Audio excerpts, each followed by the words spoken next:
All right, preparing to live stream. Setting up the meeting.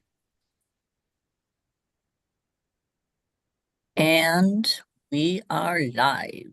Okay, good afternoon. Welcome to the Thursday meeting of the Environment Subcommittee. So our agenda is as follows. We're going to pick up where we left off on the bottle bill. I'm going to ask Kristen to, I think it's about half the bill that we haven't gotten to. I'm going to ask her to review the second half all at once, and then we'll take questions at the end. And there are also some additional amendments that have been proposed, which we will consider. And if anyone wants to move those, they are welcome to, with the goal of moving the bill in whatever form we want to, with whatever amendments we want to consider. Then we'll pick up with House Bill 1296. Appreciate folks from Anne Arundel County being here and try to answer any remaining the questions that we had yesterday. I think I think there's some amendments. Then House Bill 1367, if we have time for it, we'll need to knock off. Let's see, voting's at 4, right, for committee. So we'll need to knock off a little bit before 4. But if we have time for 1367, I have an amendment to that. And 1467 is off the agenda, at least for now. So with that, Kristen, could you pull up House Bill 232? I think we were at page 21 yesterday, and pick up where you left off. Yeah, so I think that's right. And I think we left off before we discussed the provisions that apply to the producers that come under the bill.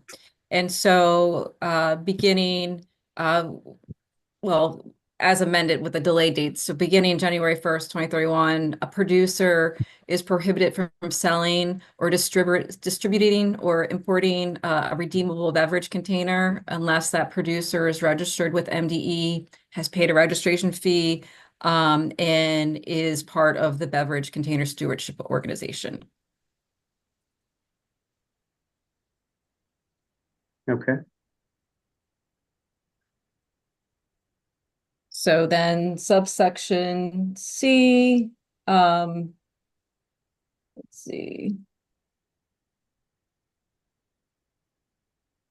So the stewardship organization must provide a list of the producers that are participating in the stewardship organization and their registration form to the department.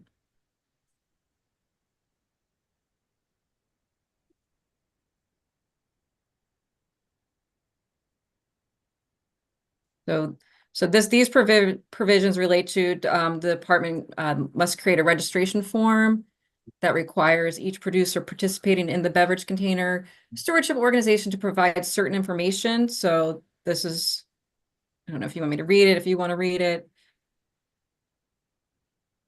You mean all the items that's on the form? This would be this would be the form with the required information.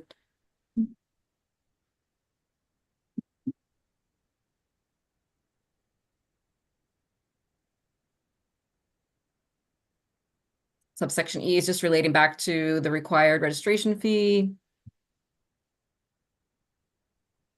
And then the department must set an annual registration fee in a manner that covers, produces funds sufficient to cover the department's estimated cost of planning, implementing, administering, et cetera, the program. For the first year of the program during which registration fees are collected, those fees shall cover the startup cost of the program that were incurred by the department and financed from the general fund, and then would be proportional to the producer's share of the total number of redeemable beverage containers sold in the state for the previous year.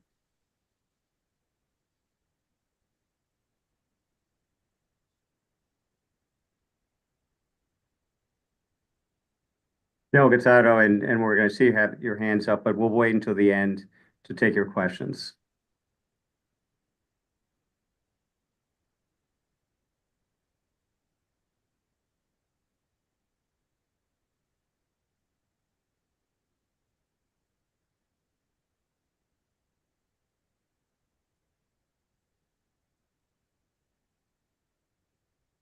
So new section 9-1745 is setting the requirements for MDE to select the stewardship organization.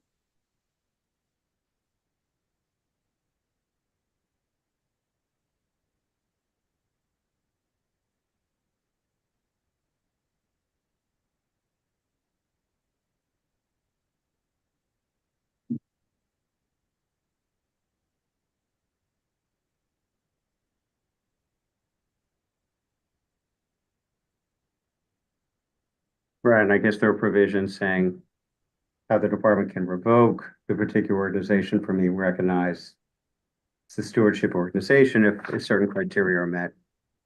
And then approve one or more organizations to carry out the responsibilities. Right, in a situation where they were revoked, correct. Right.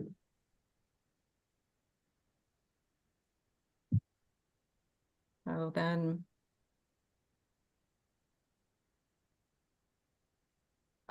section 9-1746 sets forth the requirements for the stewardship plan. So that it has to include certain information as well as certain financing information. Let's get to the.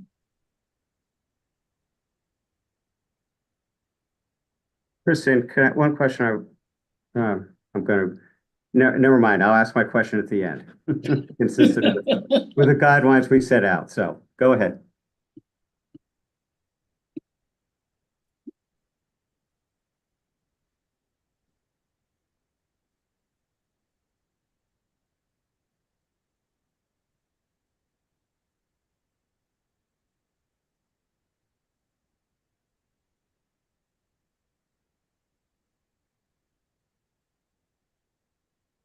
So this is the provisions relating to the financing information that must be included in the plan, including a fee structure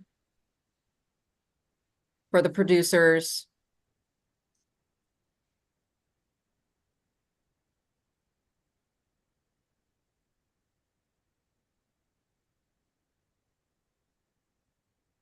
And all this is about the financing plan.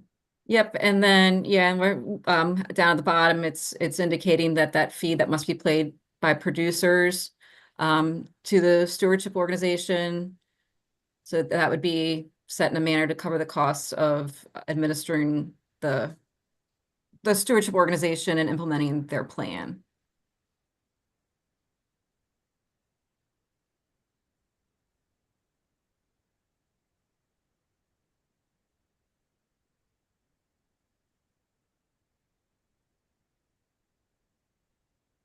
And that the beverage container stewardship plan would be subject to an independent financial audit.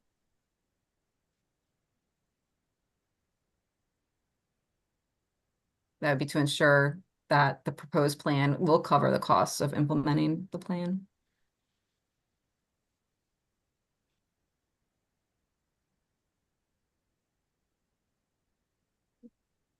The department would be authorized to rescind approval of a plan for good cause.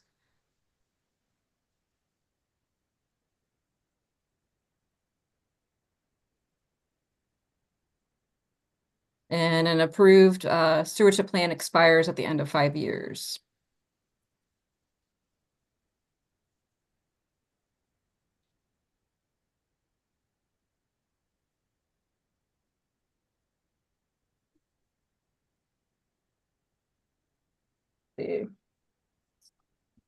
Use my little cheat sheet that Sierra Club sent out.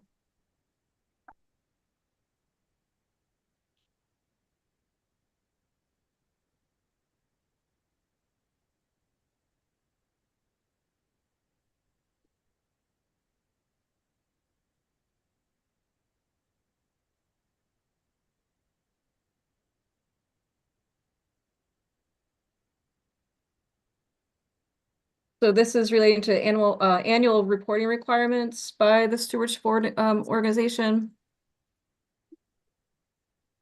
They would report to the department on the progress made the previous year towards meeting the performance targets and the goals of the program.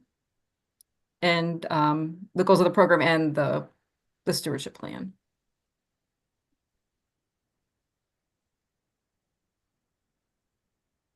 And then the department would provide that information to the advisory council.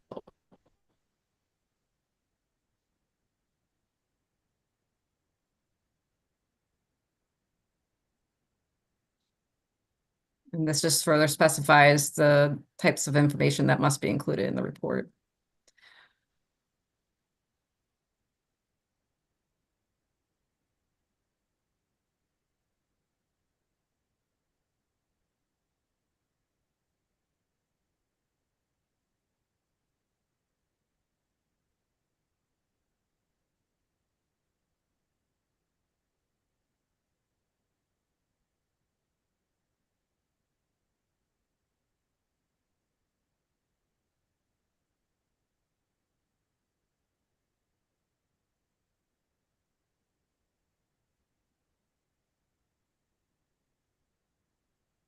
And this report would be submitted. It would be on the department's website. Okay. So section 9-1748 is establishing provisions relating to local governments. MDE must establish a process for a county or municipality to create a redemption facility. Beverage containers redeemed at a county or municipal redemption center must be credited to the local recycling rate toward meeting this recycling rate. A portion of the program revenues must be used to compensate local governments for any net loss of revenue to the local waste management system that can be documented and attributed to the program.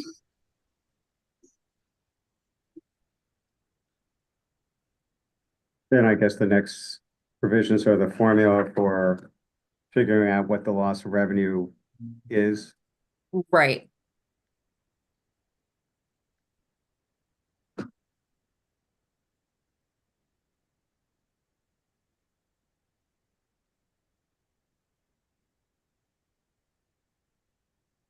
Nine dash 1749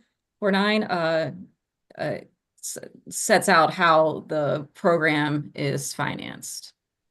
So it includes the stewardship organization fees, revenue from the sale of raw material, unclaimed deposits, registration fees, penalties.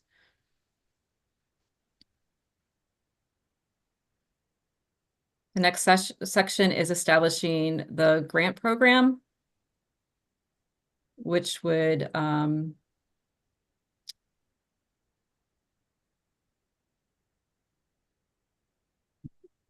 fund projects that increase the reuse and recycling of beverage containers, increase the availability of public water fountains and refill stations, and reduce the volume of litter from beverage containers.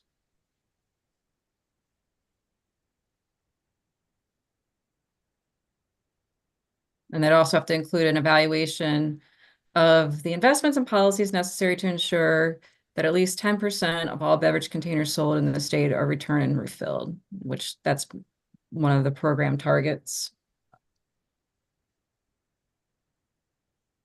This is just the administration of the grant program and the eligible entities under the program.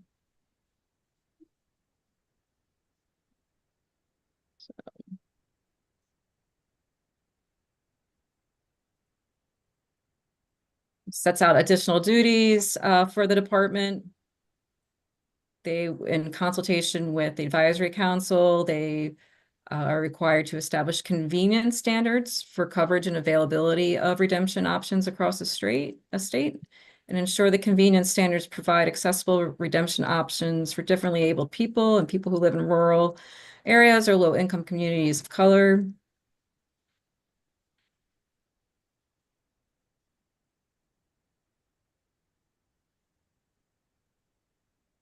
Establish a system for large on-premises sellers to verify the source of the high volume of redeemable beverage containers redeemed by the on-premises seller and periodically review available beverage container redemption and processing methods to determine whether the types of beverages covered under the program should be expanded. Next section is establishing the advisory council.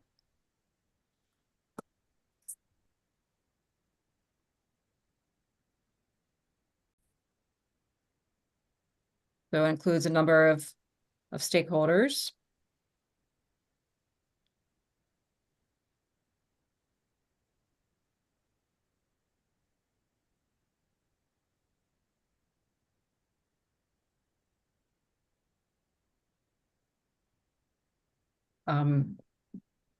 The advisory council must advise the department on determining whether to approve a beverage container stewardship plan, make recommendations to the department on the implementation of an approved plan, and review and advise the department on the annual reports that are submitted under the bill, and advise the department on the implementation, administration, and performance of the program.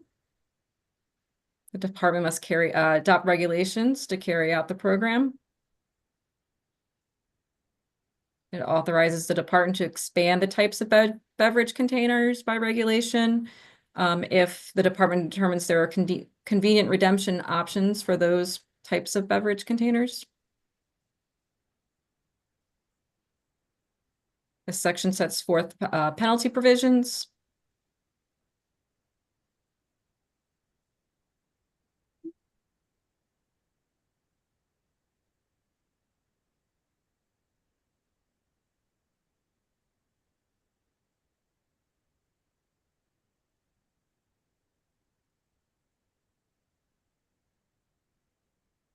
So that includes penalties for fraud.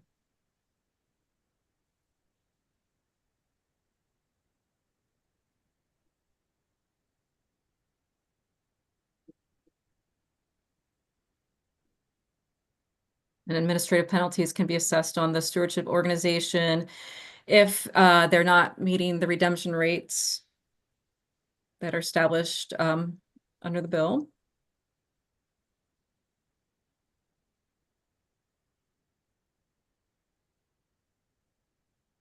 And penalties go to the State Recycling Trust Fund, and they would be used to cover the department's costs relating to the program. This section relates to immunity from state antitrust laws. I think that's language that's often in these stewardship organization bills. And then uncodified language is being added to require MDE to consult with local governments to assess impacts of the program on local recycling operations, and would require the department to report on recommendations on way to offset any impacts to the program or of the program, including whether the compensation process should be expanded, whether the program should be amended to limit its application to certain materials, whether counties and municipalities should collect deposits under the program to the extent it's not already permitted, and whether counties and municipalities should adopt a processor payment system similar to systems implemented in other states. Okay. All right, thank you, Kristen. Before I get to questions, just want to say, after we discuss the portion of the bill that Kristen just reviewed, there are some other possible amendments that deal with issues relating to MRFs, material recovery facilities, responses to retailer concerns, and responses to MML concerns. But before we talk about those, let's get to questions about what we just looked at. So, Delegate Otto. Thank you, Mr. Chair. I think those are the items I probably have the questions about. What you were saying, we'll wait till afterwards. But I have the fees and registration. What kind of money are we talking here? That was up in the beginning. We were talking about fees and registrations, and who's paying it? we referred to producers, is distributors members of this or? Well, let's see. Is Peter still in, Peter, who was on the call yesterday's, you here today? Now, how about Martha from the Sierra Club? Would you be able to help with that? Yes, I can help Okay. with that. Great. The registration fees are the registration fees to MDE, and they're calculated based on MDE's anticipated costs for the following year. And the first year of the registration fees also includes the cost of the startup, the amount paid through the general fund for MDE to start the program. And that's paid by the producers. So it's a producer responsibility program. So So I have a brewery. Go ahead, Delgado. I have a brewery and I'm bottling some beer. I'm gonna have to be the one to pay and register for this program. Actually, it depends on whether you satisfy the definition of a producer. And let me see Well, if I can that's find what I what want to section know. that's in. It's kind of a decision tree model. Let me see where that is. I also have my cheat sheet here. Defines entity. Okay, it's under 1917-44, which is on page 21.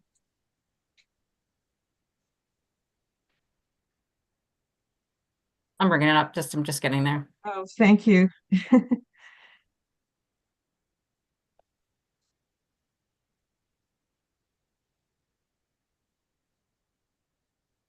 What page did you say? I'm sorry. It's on page 21. It's Okay. section 9-1744. Yep, that's right. This section applies to a producer that sells, distributes redeemable beverage containers in the state. And then this basically the language is here's that what would trigger a producer being responsible under the provision of this bill. Right, and Correct. producer is also defined on page 9. Mhm. I think in terms of sort of the volume that is a threshold for someone being determined to be a producer.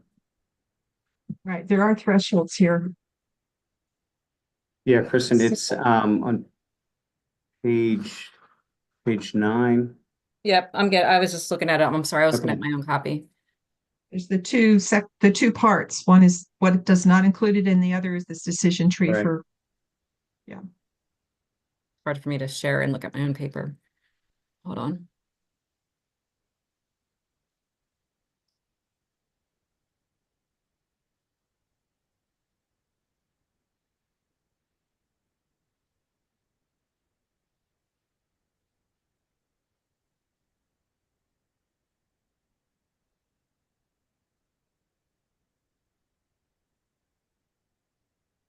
So this would apply to producers that in aggregate generate less, wait, that's just it would not include those producers that generate less than $5 million each year in global revenue.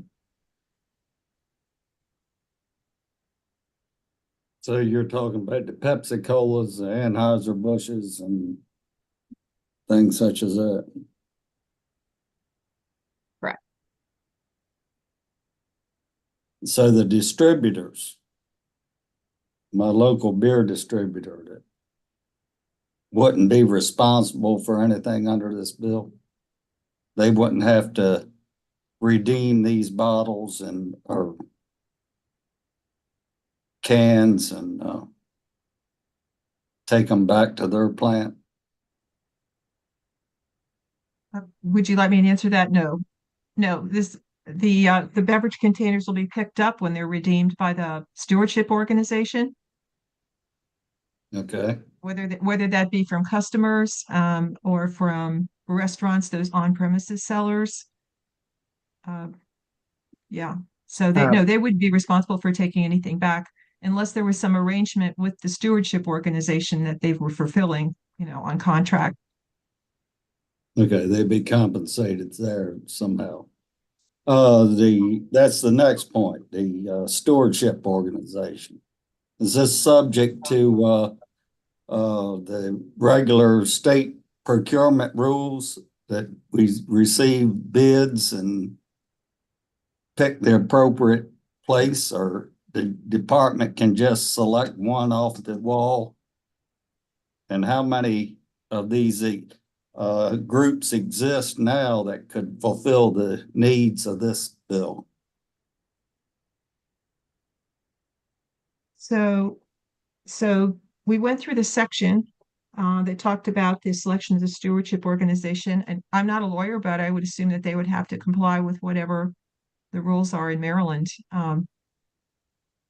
Peter is the lawyer. I'm afraid he couldn't make it today. Yeah, and I think that's how the packaging advisory commission was selected, but I would have to look into that too. Now, A lot that's of a this we concern to consulted. me. A lot of this is consistent with that EPR for packaging bill, the same kinds of, rules. Yeah, let's see. I guess the selection process for the stewardship organization begins on page 25. Yep. Yes. So I guess it would, in their number of criteria that are set forth for, what they have for selecting, the stewardship organization that they have to meet. So I assume that this would be an application process. I don't know if there's someone on on the call from MDE be able to confirm that, but I would assume it'd have to be an application process. Department issues an RFP. Whoever they select has to meet these criteria on page 25. Brad, are you able to talk to that?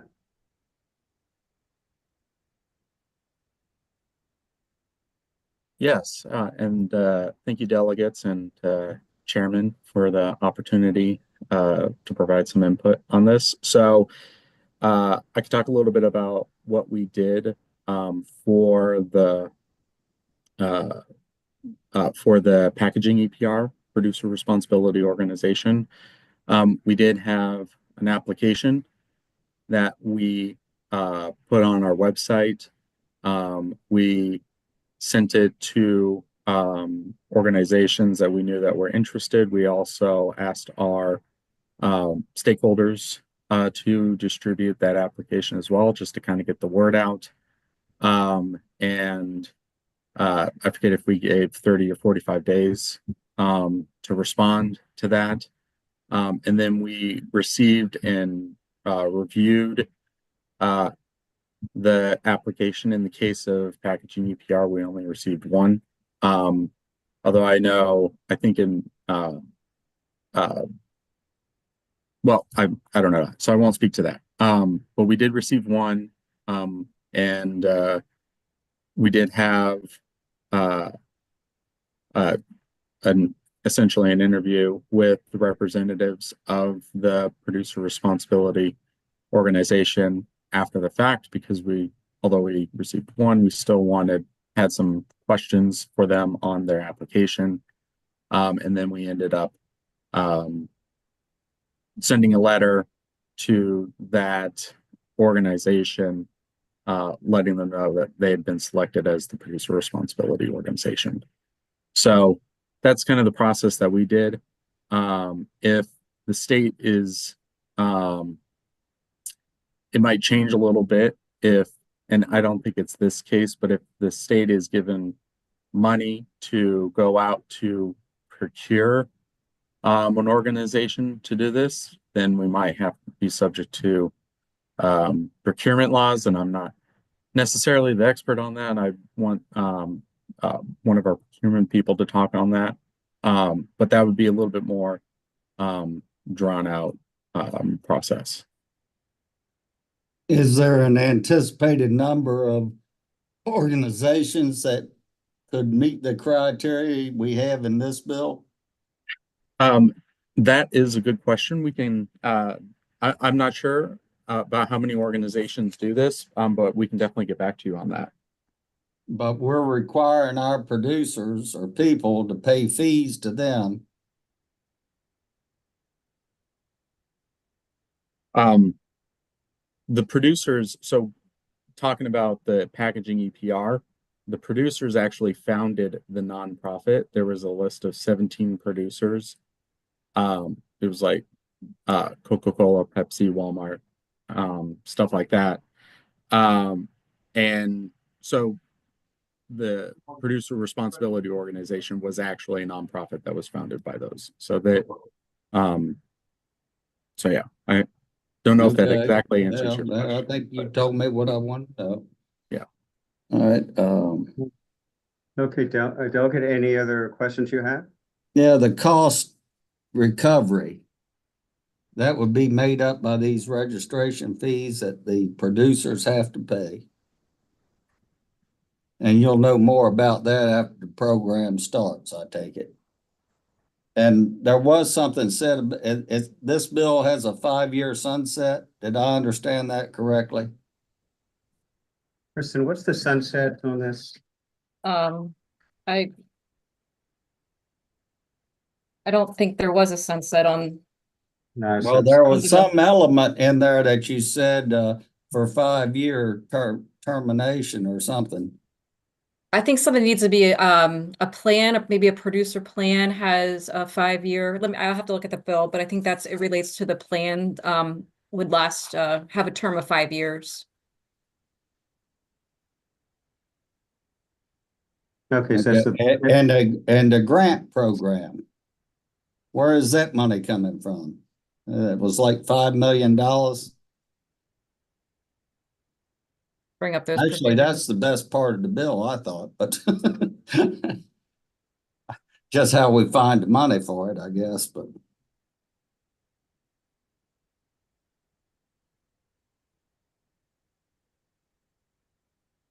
Go past it.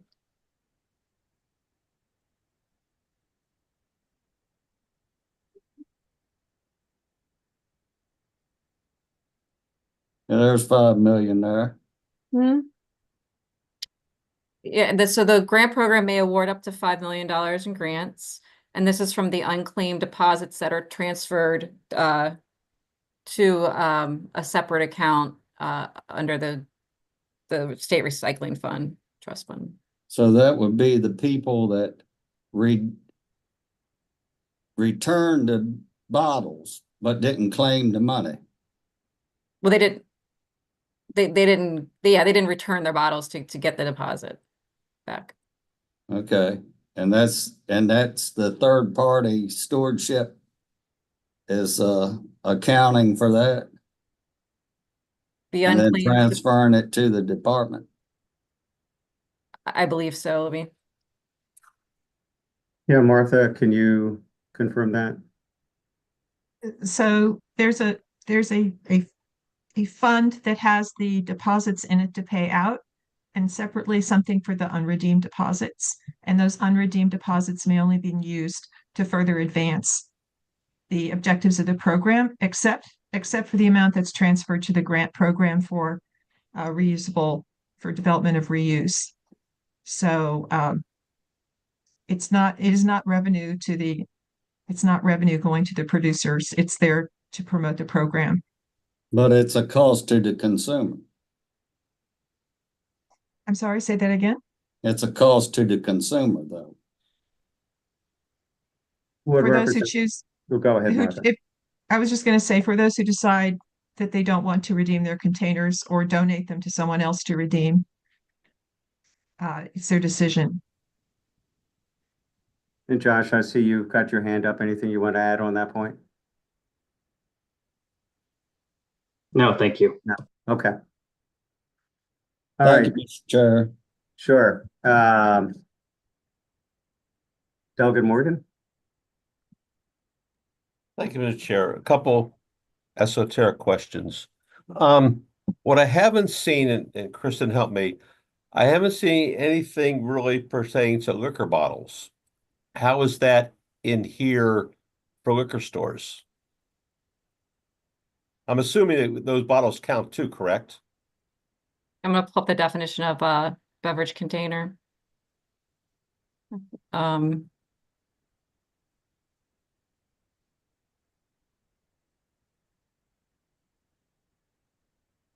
so beverage container means a bottle, can, or other container that has been sealed by a manufacturer, is made of glass, metal, or plastic, and at the time of sale contains 3 liters or less of a beverage. So a bottle of liquor would qualify, correct? Yeah, anything up to 3 liters. Okay, then I guess my question is, if you're gonna go to Seagram's or a liquor company out of Kentucky, how are they supposed to comply with Well- with the labeling per se? So they would first have to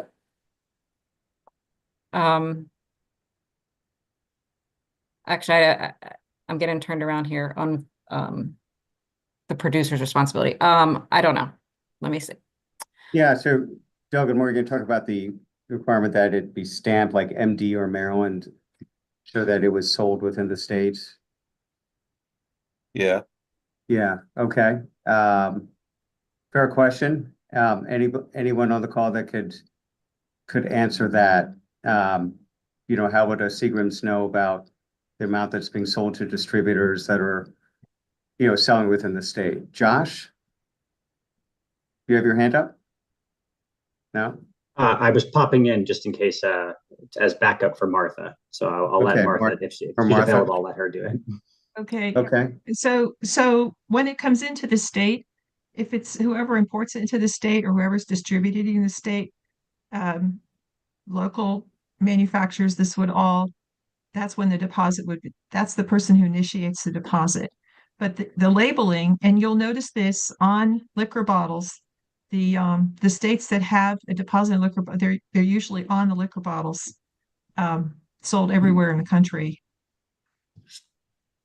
And Well, what I was Okay. gonna add is that these types of requirements for labeling of this, as well as other sometimes bizarre and nuanced requirements, are a standard activity for large producers of food, bottling, et cetera, to ensure that their labeling complies with state law. So anybody who's distributing to Maryland would, at this scale, would likely have a mechanism for ensuring that their labeling is compliant. And the bill also talks about other, important considerations for how that is communicated effectively. Like I'm familiar with, being from New York, I'm familiar with the bottles and cans. But at that time, I wasn't really old enough to be sitting down there drinking my glass of bourbon. That's good. So you're saying it's covered somehow. Okay, I'm trying to find my cryptic notes here as we've sped through this again this afternoon. Kristen, okay, page 37, we talk about returning and refilling, so I'm assuming that when you talk about returning and refilling, we're back to glass bottles. So if I were back in 1965, I go around, I pick them up for 2 cents, I take them to the store, they clean them, they refill. Is that correct? Right. Okay. Well, I guess you don't, I think they go back to the person who'd be manufacturing the beverage, but You're hoping Coke bottles, if they're glass, will get returned to Coca-Cola and they can rebottle them.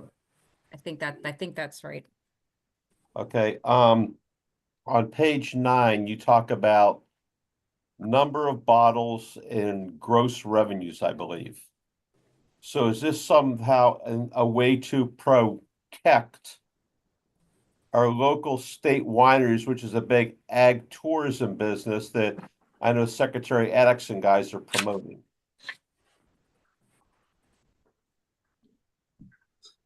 yeah, you mean, Doug, at the criteria about a producer 1,000 is bottles not, and 5 million in revenue. yeah.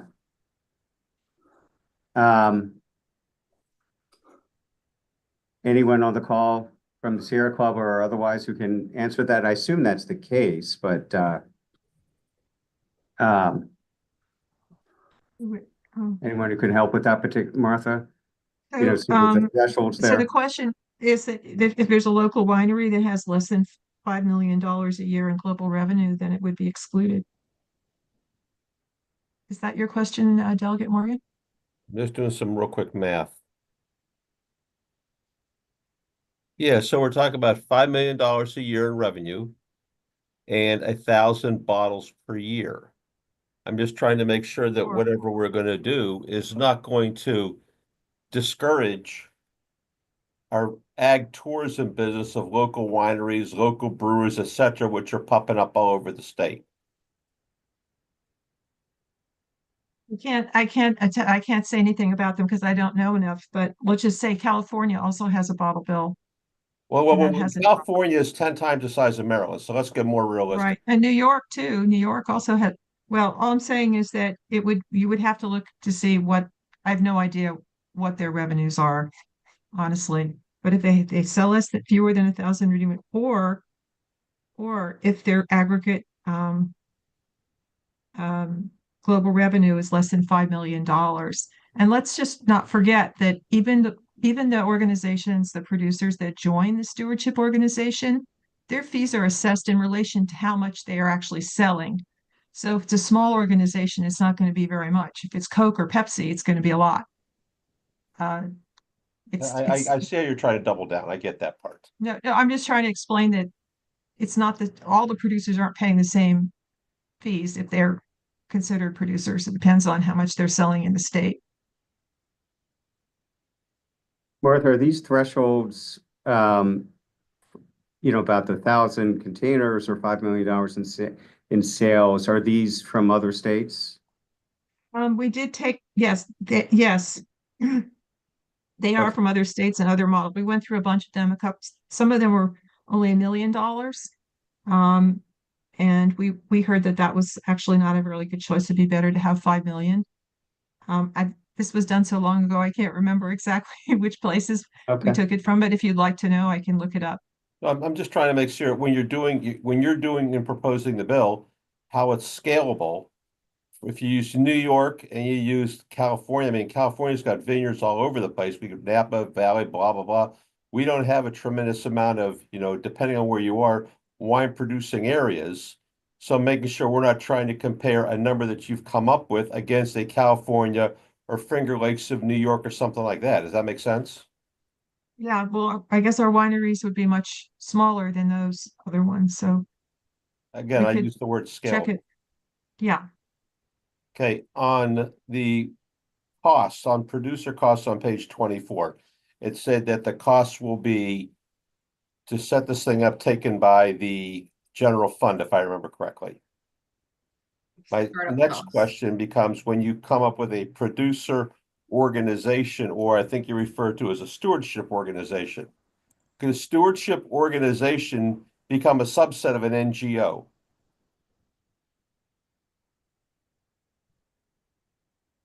it's a nonprofit, So are the NGOs.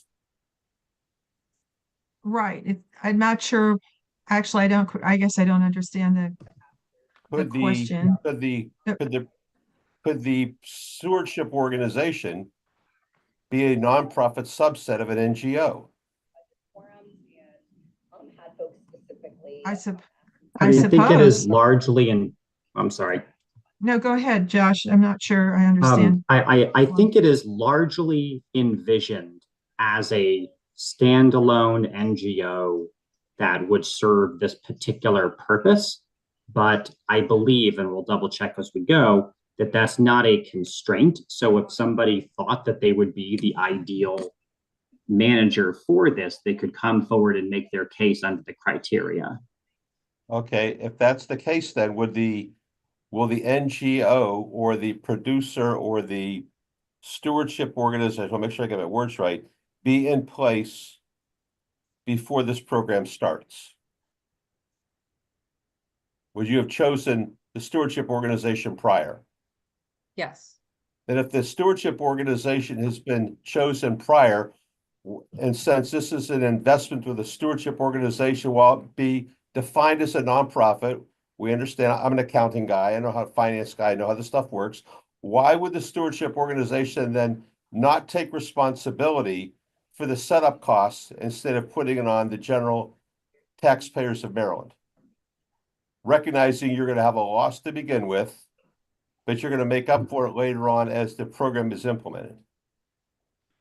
It is not designed as a revenue strategy for the stewardship organization. They're very much limited simply to ongoing operational costs. So I believe that there's not a expectation that they're investing in this in the sense that they're also not profiting from it later. So I think that the startup costs are covered early on so that we're attracting organizations that will serve as the best managers, not people who are eyeing it as a financial investment. Do we not pay NGO staff salaries and bonuses along the way? We can look up CBF Sierra Club and find the numbers if we want to through the 990s. I'm sorry, I didn't understand the question. Nothing. I'll keep moving. Kristen, in the last page, we talk about 9-1755, immune from liability. Could you explain in a program such as this how I'm assuming the stewardship organization is immune from liability? You said it was in a lot of these contracts in generality, and this is the first time I've ever been involved in something like this. For the I think it's part of like the model laws of these stewardship producer responsibility organizations. I'd have to look into more of the impact of that. I just know I've just seen the language before in other similar bills, I believe. Okay. Is that the antitrust liability? Yeah. Okay. Oh, wrong screen. Okay. Doug Morgan. No, Any you've other answered my questions? questions. I'm done. Okay. Thank you, sir. Okay. So we have, we have amendments to this text that are in the reprint. I think all the amendments relate to dates. Before we can entertain a motion to approve those amendments, want to review the supplemental amendments because I know I want to move one of them. So we'll do a review of those amendments. Kristen, if you could pull those up, and after we're done with them, I'm going to ask if anyone wants to move any of them. I will move the one relating to MRFs, but Kristen could. And then after we've done whatever we want with respect to those amendments, circle back to the amendments in the reprint, the date amendments, and then consider the bill. Okay, so this is an amendment that will allow MRFs, material recycling facilities, be they publicly owned or non-publicly owned, to be reimbursed under the bill. Is that correct, Kristen? Right. They would, it says beginning January 1st, 2031 and continue until the adoption of an extended producer responsibility program for packaging, that the stewardship organization must provide payments to MRFs to cover their costs. And then a MRF would be eligible to receive a payment only if they meet the requirements set out in this amendment. Okay, so they have to document the redeemable bottles that they've received through their process and related costs. And then that would be submitted for reimbursement on a regular basis, I guess, as approved by the PRO. Is that right? I believe so. And yeah. Josh, you have your hand up. Anything you want to add on that? I apologize. I just wanted to correct the previous statement that I made. The bill I found in the definitions explicitly states that the stewardship organization would be created by producers to implement the beverage container stewardship plan. So per Delegate Morgan's question, I suppose that it could possibly be another beverage stewardship organization, but it would not just be any nonprofit like the Sierra Club or others. It's a very specific organization set up. I just want to make sure I corrected that. Apologize for. Okay. No, thanks for the correction. Delegate Otter, you have a question about this amendment? Well, more of what Josh just clarified. So it's going to be the producers establishing a third-party thing that collects this revenue. You're saying that it has to be that. Is that what you just told me? Josh, you want to respond? That one of the definitions of the beverage container stewardship organization is that is a nonprofit and that it is formed by the producers. I am not sure if it is limited to a single entity formed for Maryland, or if it's just limiting it to this type of organization. So somebody else that was another organization that was willing to do these, meet the criteria and take care of this, would be eligible to be part of it? I mean, that will be considered? Is that clear in the bill? I think the bill simply lays out the criteria for an eligible group, and anybody who met that criteria would be eligible. Right, Okay. I mean, we'll say that the criteria are related to producers in terms of, representation of producers on the board, et cetera. But yeah, it could be one that's not, having all the producers. Well, they are paying either- the bill, so Yeah, It's my understanding, I think I'm trying to be careful, but it's my understanding that in most states, the producers have formed together to develop or strategize the organization that they wish to form as the stewardship organization. and that's to meet the obligations of the bill. I mean, of the program, basically. Josh, I Thank- take it the answer is Oh, sorry, yes. yes. Yes. Since they're, right, okay. Okay, any questions about this Murph amendment? All right, Kristen, could you move on to the, Drew, you have your hand up. Do you want to comment on the Murph amendment? Yeah, if I could, Mr. Sure. Chair, thank you. So, I'm speaking on behalf of NWRA and Waste Management, who operate some of the privately owned MRFs in the state, and appreciate the intent of this amendment, Mr. Chair, which I think was intended to address the issue that lost revenue from the publicly operated MRFs was contemplated in the original version of the bill, but compensation for privately operated MRFs was not. So very much appreciate the intent to address this. However, I wanted to raise that the feedback that I've gotten from my clients is that there's some additional clarity might be needed. The model that works for this is what California has adopted. And so what our request would be to mirror California's system for reimbursement as closely as possible in the Maryland bill. And there are various things that are accounted for in that, including processing costs, allowing MRFs to recover a portion of unclaimed deposits, to maintain a reasonable margin to account for lost revenue, and to make it clear that MRFs can continue to sell the commodities they collect and retain those values. So that's not novel. That's kind of our interpretation of how the California system works. And so I guess I would ask whether we've got the opportunity to make this amendment a little bit more prescriptive and more closely aligned with California.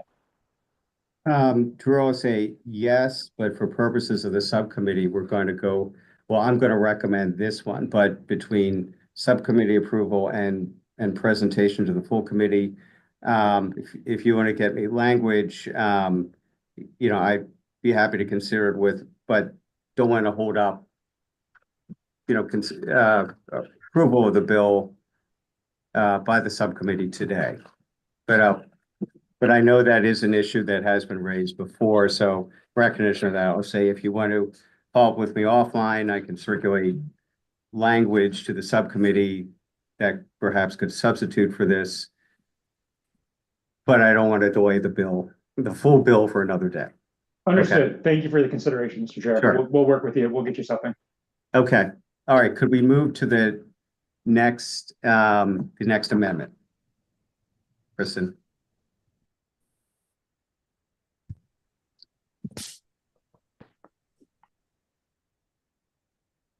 So the first amendment was intended to address concerns that were brought up to the retailers.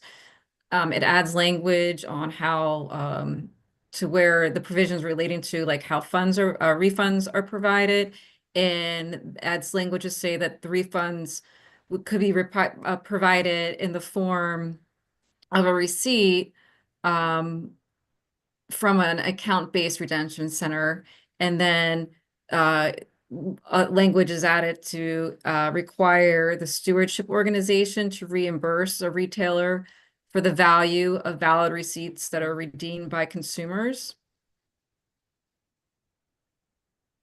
Okay, does anyone have any questions about that? That again, it's not proposed by any member of the subcommittee, but I believe the sponsor maybe drafted this language if someone wanted to, this was a concern of retailers, and if someone wanted to address them by, this was proposed language. Okay, then the MML concern? And that adds language to what would be included in the stewardship plan. And that would include the location and distribution of account-based bulk processing programs, bag drop programs, and redemption facilities.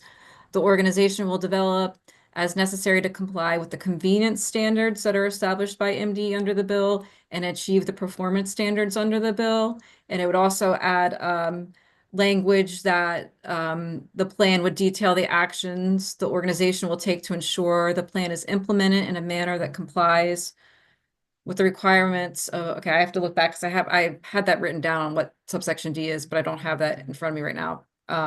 I'll look back. And then there's the language, this is where MML had requested, was language be added that no county or municipality would be required to host, operate, or provide land, facilities, or any other resources for the establishment or operation of any redemption center or facility. Okay. Any questions about this amendment? Delegate Foley. Mr. Chair, is it appropriate for me to move these two sets of amendments? Sure. Yes, feel free. But before you do, let me just see, Delegate Ruth has her hand up. Let me see if she has a question about these amendments. Delegate Ruth? Thank you, Mr. Chair. And can you just clarify where these amendments came from? Are these sponsor amendments? We received these are not being introduced by the sponsor, but I do think they're a result of conversations and concerns that were brought to the sponsor, and the language I got from their office. I'm not sure exactly who drafted it, but it was forwarded along to us from the sponsor's office. She's not, these were not her amendments, but I think these are part of the conversations she's had with the retailers and MML. Okay, I'm just, did we get these amendments? I really don't want to hold this bill up. I want to move it, but I just have not, I don't remember seeing these. Yeah, they were, Chris and I. They were distributed earlier this week. They should have been at least. They should have been in the package that was emailed out with the agenda. I know I have mine. Say that again, Delegate Morgan. I said I do have a copy of these amendments and the stuff you sent out. Okay, my apologies. Yeah, I did not redistribute them in today's email. These were sent out a couple of days ago. Okay. All right. Any other questions about, Josh, do you have a quick clarification? I was just going to clarify that we had no objections to these amendments. Okay. Can we move the amendments, Mr. Chair? Sure can. Yes. I was just going to say, let's move the amendments. I'd like to move the amendments related to the requests by the response to retailers and the amendments that address the concerns of MML. And then I'd also like, if I could, in one motion, maybe not, Mr. Chair, but I'd also like to move the amendments related to MRFs. Second. That's fine. Okay, any further discussion about these three amendments which are being moved together? Okay, hearing none, all those in favor say aye. Aye. Aye. Opposed, say no. Okay, so these amendments have been approved, so the next amendments we need to consider are the ones in the reprint, which are, again, Kristen, remind me, those are just the revised dates. That's right. Yeah, that's correct. That's with the revised dates, and also there was a reporting requirement that the department would report back to the General Assembly after consulting with locals on, I guess, potential impacts of the program to their. Okay, Delegate I Foley. move the reprint amendments favorable, Mr. Chair. Okay, Delegate Foley, did you want to say? Yeah, I just wanted to clarify with Kristen that those amendments with the dates and the reporting requirements are already in the reprint. Is that correct? Correct. The dates and the reporting requirement are in the reprint. The MRF is separate. No, I know the MRF yeah. is separate. We don't need to go into that. So, Sure. Okay, so you got the amendment, so Delegate Lehman just moved the amendments contained in the reprint. That includes these. In the report. Yeah, the reporting and the change of dates. And so I'd like to second that motion of Delegate Lehman. Okay, all those in favor of those amendments say aye. Aye. Aye. Opposed? Okay, so now we have before us the bill as amended, which has the three amendments that, you know, the MRF, the MML, and the retailer amendments, plus the date and reporting requirements. So the bill as with all those amendments, is there a motion in favor? I move the bill favorable with all those amendments. Okay, thank you. There's a second. Okay, all those in favor of the bill as amended, say aye. Aye. Opposed? No. Okay, Delgado? Okay. All right, thank you. Bill as amended passes. Thank you for all your discussion. And thanks to the folks who participated on the call as well. All right, so next, I guess we've got, now voting has been moved to 4:15, is that right? Is that right, Kristen? I don't know. You know what? I haven't had my email. Yes, Yes. Dana, yeah, no, Okay. I had there's an email from Trish saying Okay. it's 4:15. All right, great. So let's go to 4. And so let's see if we can knock any of these others. Well, there are really just 2 on the list right now. HB 1296 was a bill we had a fair amount of discussion about yesterday. And let's see, we do have some amendments. That's correct, Kristen? I'm sorry, I didn't hear the bill number. Did you say 1296. 1296? Yep. Okay. Let me make sure I bring up the most recent reprint. And then after you discuss those amendments, we do have some folks, at least a couple of folks from Anne Arundel County on the call. Is that right? If you're here, say yes. If you're not here, I guess we're unable. Okay. All right, great. Thanks, Ethan. So I will, after we discuss the proposed amendments, I'll just ask you to explain, because we know that Anne Arundel was really, the proponent behind this bill. Explain, what's your sort of, reason, motivation behind seeking this program. Okay, so first we'll look at the amendments. So we went over the amendments, and we got new language from the department that specifies. So here, after line 22, it would prohibit the department from issuing more than one managed aquifer recharge permit under the pilot program. Okay, and that was a concern that was expressed. It came up yesterday about limiting it to one program, one pilot. Right, and hold on one second, because I have to look at something where the Second Amendment real quick, so I can find it.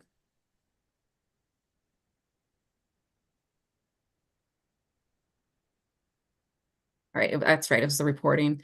Sorry, I just wanted to. No problem.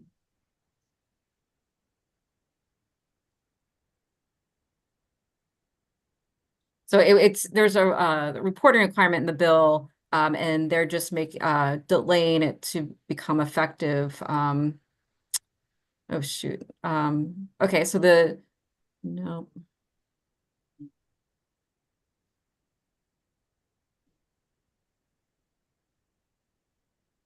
Okay, so yeah, so the reporting requirement, the department needs to report back on the status of the pilot program, among other things.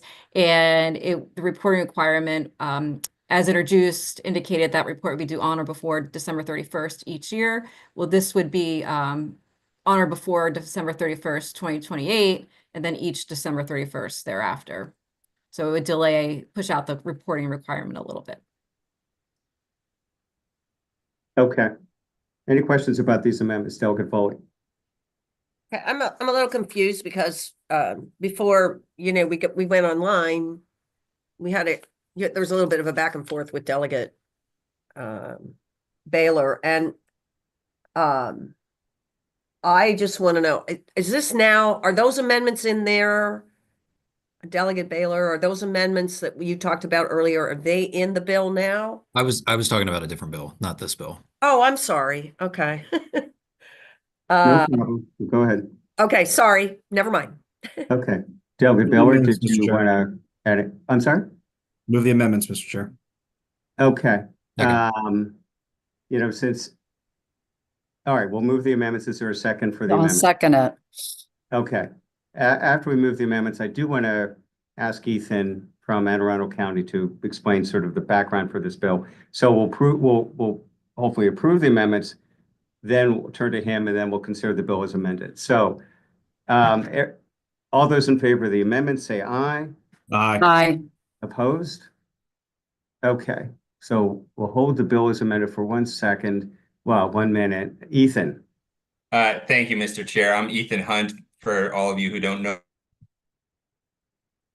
me, I'm the Director of Government Affairs for Anne Arundel County. I want to thank Greg from MDE for answering a lot of technical questions about this bill yesterday. I think he did a phenomenal job. I'm actually going to turn it over. I have with me Beth O'Connell, who is the Chief Engineer for our Department of Public Works that is overseeing this project and has been leading this for the last 5 or 6 years. So I'm going to give it to Beth to just give a brief explanation of what this project is all about and what we're trying to address. Okay, Beth. Good afternoon, Beth O'Connell, Anne Arundel County DPW Chief Engineer. I think Greg actually did a really great job yesterday, kind of summarizing the need. We're not in an emergency state, but we are noticing groundwater withdrawals outpacing the recharge in our aquifers. And to get ahead of that in the coming decades, we've been working the past 6 years or so on a skid-mounted advanced water treatment pilot. And the next step is to undertake a little bit larger pilot system and do the injection into the aquifer. Sort of a science-based methodical approach. We know it'll take 5 to 10 years to develop, design, permit, construct, and test such a system. So kind of looking at our long-range groundwater resiliency goals, we feel like this is the next step in that long-range planning process. Okay, questions for Beth or Ethan? Delegate Lehman? Do you have your hand up, Mary? Yeah, no, I just have a comment for MDE either before or after we vote on the bill. I am going to support it, but I have one thought going forward with this. And I don't know if now is the right time or not to say that. Well, why don't we how about after the bill? How about Yes, that? that's fine. I can wait. Thank you, Mr. Chair. Sure. Delegate Otto? Thank you, Mr. Chair. This aquifer you're going to inject this into, how far does that water flow?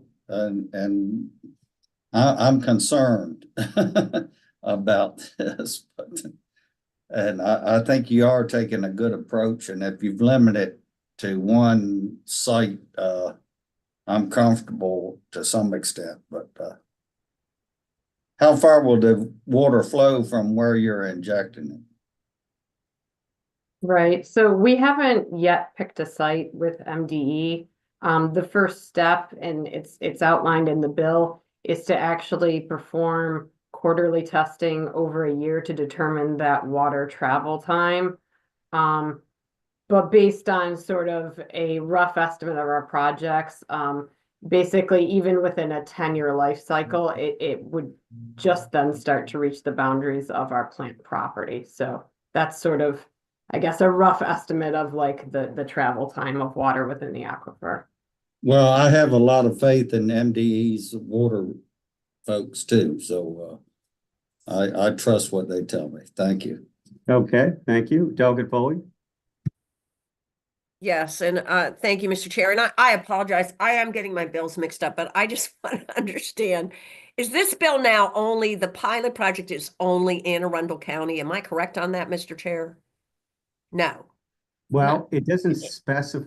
Kristen, maybe you want to answer? Go Well, ahead. yeah, I think you were about to say it's, which is fine. I seems to be the only interested party right now. Okay, I just got confused because we talked about Anne Arundel County, then Sure. Anne Arundel County is the only one that spoke on the bill, but this is not just Anne Arundel County. These pilot projects can be elsewhere. Is that right? There is, yeah, but there is language that was added to the bill that the department can only issue one. And so it sounds like, you know, Anne They can Arundel, only issue one. they can only issue one with the amendment. Okay, so now I understand. Thank you. Okay. Any other questions? All right, so we approve the amendment, so now we have the bill as amended. Is there a Move the bill, vote? Mr. Chair. Is there a Second. second? Okay, all those in favor of the bill as amended, say aye. Aye. Aye. Aye. Opposed? All right, thank you. Bill passes as amended. All right, so we have one more bill. It's Mr. Chair. Yes. Just, Delegate, I'm sorry, Delegate Lehman, you had a No comment. worries, just, and I know, Go ahead. Sure. I know we're in crunch mode go here. So ahead. just very briefly, if there's anybody still on here from MDE, I just feel really strongly going forward that MDE needs to charge for this permit. Okay, that agency is so short-staffed. And, you know, nothing is free, okay? So this idea of issuing permits for nothing just doesn't sit well with me. It's going to cost money going forward, staff time and resources to do monitoring and make sure that this water, you know, meets certain standards and there are no, you know, issues with contamination or other problems. So I just, in the future, would like to see MDE charge for this permit. That's it. Thank you. Okay. Thank you, Delegate Lehman. Okay, House Bill 1367. I actually have a proposed amendment. Kristen, could you pull that up? I don't have a drafted amendment for you. Okay. I know you'd mentioned, yeah, I've had subcommittee before here, so Sure. that wasn't. Okay, well, maybe I'll just explain what my amendment is. Well, first, with all due respect to MDE, I am not going to propose that we add the criminal penalties. I think MDE was proposing to reduce them to 2. How about this? I mean, that's not part of my amendment. If after consideration of my amendment, someone wants to move MDE's revised amendment, that's fine. But what I'm proposing is in Delegate Rosenberg's bill, there is a provision, we talked a little bit about yesterday, which was confusing, that says that every day was a new violation. I think that's provision C2 in the bill. So I'm proposing to take that out because I thought, okay, someone falsifies a report, then they're subject to a civil penalty of up to $50,000. That's what the penalty would be. And, you know, so my amendment would take out the language, which was, I thought, confusing, saying that every day is a new violation.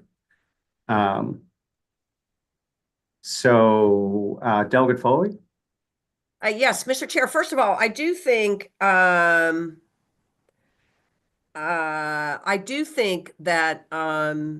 we did get this amendment from you. I think it was circulated because I have it. Okay. That's the criminal one. That's not Delegate Stein's. No. I think I do have it.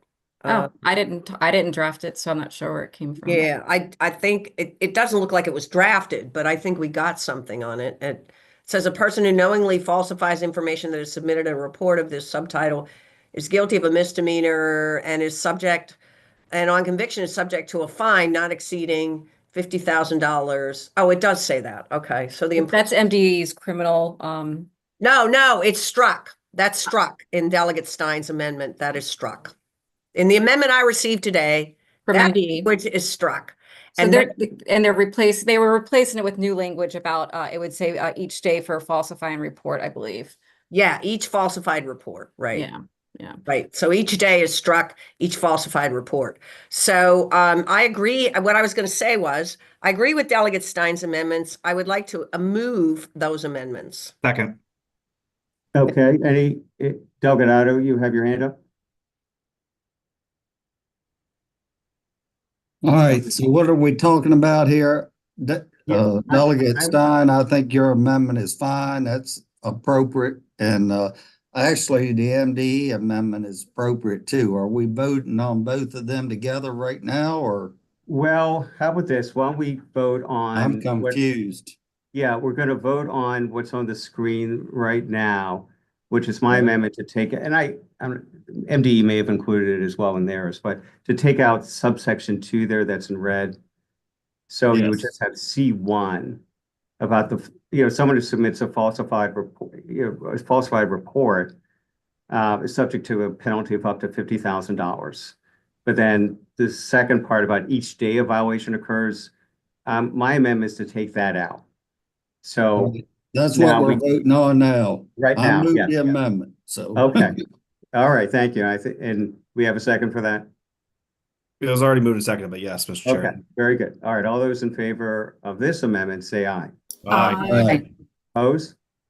Okay, now we have. Mr. Chair, a quick question, Yeah, and I sure. support your amendment. I think it's a good one. I just wanted to clarify, am I confusing this with another bill, or did this not previously have jail time in it? That's an amendment. That's a separate amendment. That's an amendment that's from the department. So on the screen right now is it actually paragraph 1, the 1 will be stricken too. So it's just going to be the bill would be applying the civil penalty not exceeding $50,000. Delegate Stein's amendment is to strike the language. It says each day a violation occurs, a separate violation under this subsection. There is another amendment that's in a different document from the department that would create the criminal penalty. Okay, so that's staying, the possible up to 4 years of jail time is No, staying. that's not a part of the bill. That's an amendment that the subcommittee has not moved on. Okay. Right now, before the subcommittee is the bill as introduced. Okay. Delegate Stein's amendment to strike that language. Got it. Relating I to- understand that. Thank you. Thank you. Thank you, I Mr. Chair. move it as amended. Okay. I'll second that. Charles, We didn't. Charles, and maybe before you do that, just to be fair, MDE's had proposed an amendment. I mean, sort of the part that's still relevant is they're proposing jail time of up to 2 years, plus the civil penalty, or both. That they're, I'm not in favor of that, but if anyone else wants to move it, just putting it out there. Okay. Delegate Otto's your hand still up? Yeah, I moved the bill as amended with your Okay. amendment that we. All right. Is there a second for that? Second. Second. Okay, all those in favor of the bill as amended, say aye. Aye. Opposed? Okay, bill passes with that amendment. Okay. Kristen, I think we're done. Is that right? Yeah, I know. I did see I have an email about that other bill that was on the agenda, but I do think I need to look at it just to make sure I have everything. Okay, all right. Well, I guess. Mr. Chair. Yes, Delegate Fuller. Baylor Yeah, might. I'm sorry. This is so confusing. I just want to be clear that the bill we passed does not have criminal penalties, does not have jail time. Is that correct? Correct. That's correct. Okay, great. Thank you. Okay, Delegate Baylor. Thank you, Mr. Chair. Just on the other bill, I did also forward the delegation letter. So Kristen, just make sure you have that as well. Thank you. I saw that come in when I was changing screens, but I haven't had a chance to look at it. Great. But thank you for forwarding that along. I did have a message out to not the delegation, but the sponsor that I was I just want to make sure like we're all on the same page. So Great. Thank you. Thank you. So conceivably, we could have a brief meeting tomorrow. If everything's cleared up. We also have amendments on House Bill 858 for the mattress stewardship. We got We those today. do have the amendments. Yeah. We do. Okay. Well, I guess we will have a meeting tomorrow, then 5 days in a row. I don't know if that's a record, but we'll have a meeting at some point tomorrow to review the amendments to the mattress bill. So, but for today, we are done. Thank you to the subcommittee. Is there a motion to adjourn? So moved. Second. Okay, great. Thank you, everyone. Have a